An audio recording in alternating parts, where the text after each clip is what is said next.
अस्सलाम वालेकुम, आप देख रहे हैं फखर न्यूज़ और मैं हूं सादिया बतूल। खबरों का सिलसिला शुरू करते हुए सबसे पहले शामिल करेंगे आज की अहम खबरें।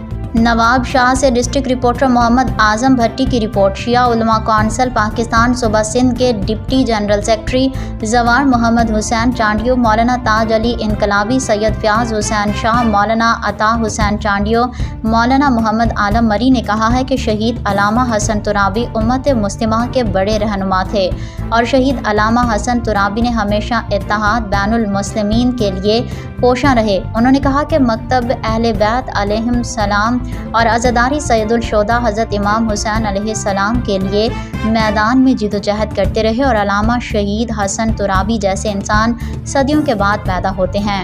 शहीद अलामा हसन तुराबी उम्मत मुस्लिमा में कोहाल पैदा नहीं हुआ।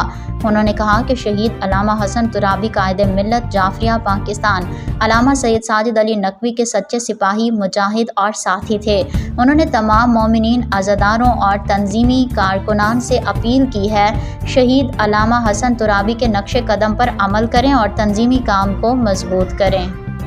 फिल वक्त के लिए इतना ही। मज़ीद खबरों और अपडेट्स के लिए देखते रहिए फखर न्यूज़ HD।